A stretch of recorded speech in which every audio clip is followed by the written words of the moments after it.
Halo guys, perkenalkan nama saya Natalia Nenggolan. Saya dari tingkat 1B Sarjana Kebidanan. Di sini saya akan menjelaskan tentang pelvis. Yaitu pelvis terbagi menjadi dua berdasarkan fungsinya. Yang pertama pelvis mayor, yang kedua pelvis minor. Pelvis mayor berfungsi untuk menopang isi abdomen atau isi perut. Kedua, pelvis minor berfungsi untuk sebagai jalan lahirnya janin. Kemudian pelvis terbagi menjadi 3 berdasarkan bentuknya, yaitu 2 buah koksae dan 1 buah sakrum. Yang pertama ilium. Ilium terbagi atas 6 bagian, yaitu yang pertama fossa iliaca, crista iliaca, sias, spina iliaca anterior superior, siai, spina iliaca anterior inferior, sipi, spina iliaca anterior superior, sip, spina iliaca anterior inferior. Kemudian yang kedua yaitu ischium. Ischium terbagi menjadi 6 bagian. Yang pertama acetabulum, foramen obstrutorium, tuber ischium, spina ischium, ischicura ischiadica mayor, ischicura ischiadica minor. Yang ketiga yaitu os pubis. Os pubis terbagi atas 5 bagian. Yang pertama symphysis pubis, ramus superior, ramus inferior, eminentia pubica, dan yang terakhir arcus. Kemudian yang keempat yaitu sakrum. Sakrum terbagi atas 6 bagian. Yang pertama promontorium, yang kedua articulatio sacroiliaca, yang ketiga foramen sacralis, yang keempat crista sacralis, yang kelima linea innominata, yang keenam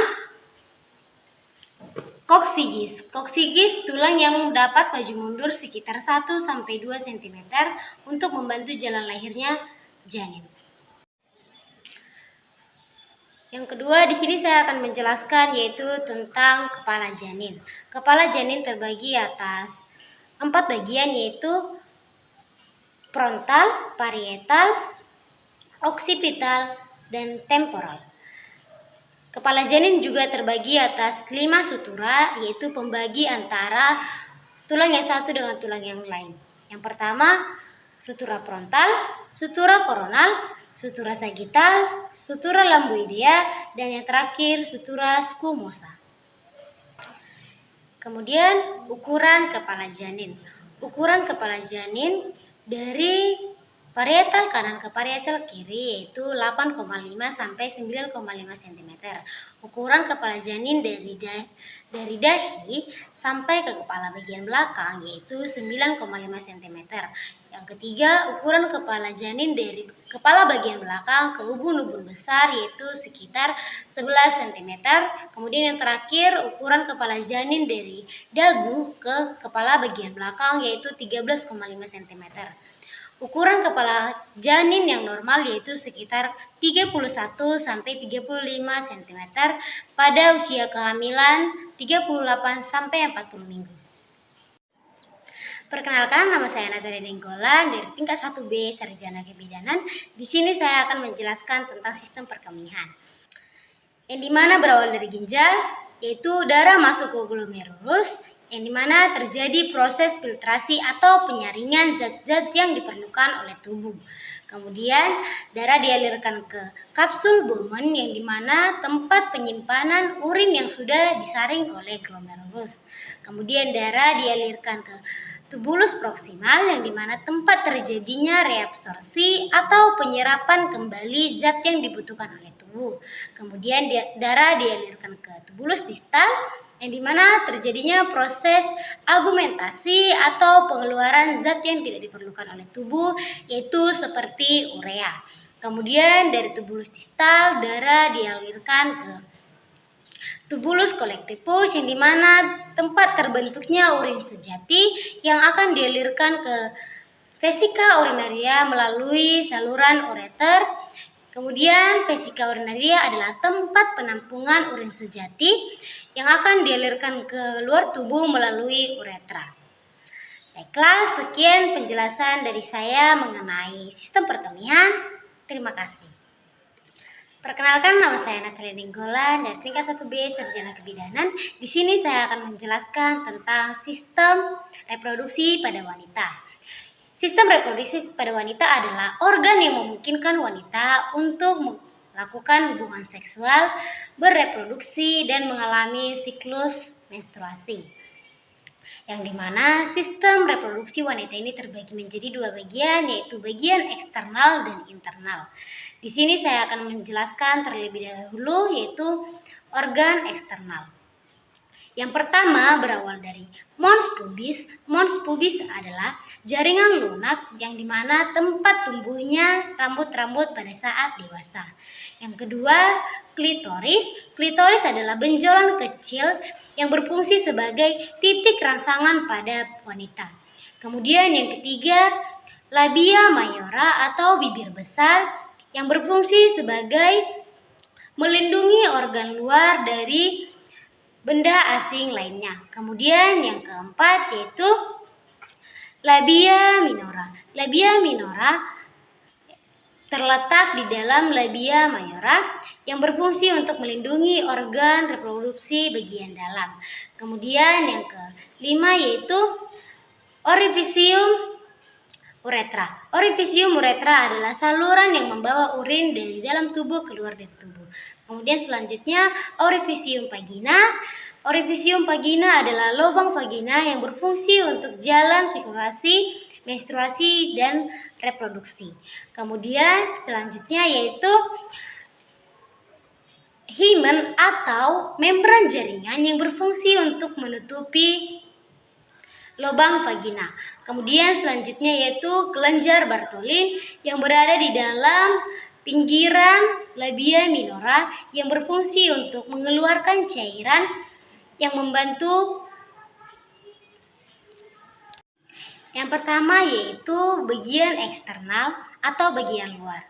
Pertama, mons pubis. Mons pubis adalah lapisan lemak yang berfungsi untuk tempat tumbuhnya rambut-rambut ketika dewasa.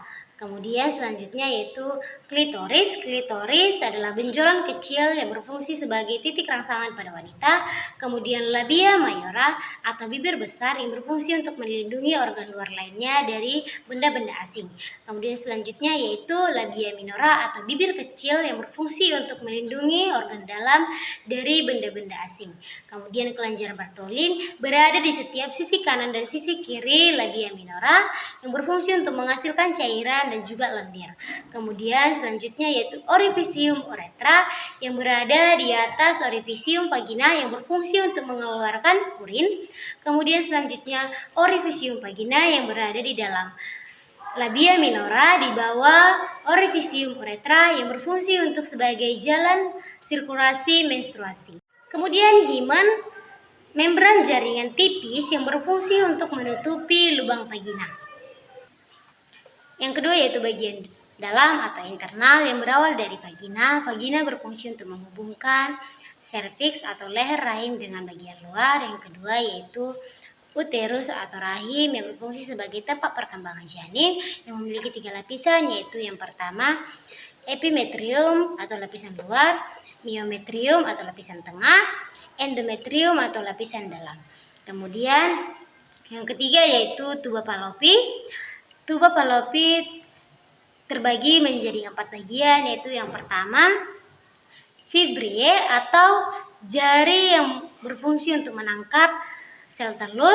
Kemudian pars infundibulum atau saluran yang berfungsi untuk menyalurkan sel telur.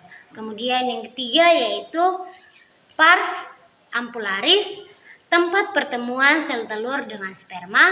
Kemudian yang keempat yaitu pars isthmus atau saluran yang terkecil. Kemudian yang terakhir yaitu ovarium. Ovarium adalah tempat membentuknya sel telur. Baik, sekian penjelasan dari saya. Terima kasih. Baiklah, selanjutnya saya akan menjelaskan bagian dalam atau internal. Yang pertama, testis.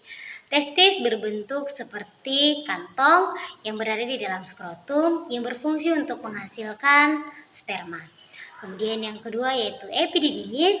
Epididymis adalah saluran melintang yang berfungsi untuk mematangkan sperma. Kemudian yang ketiga, vas deferens.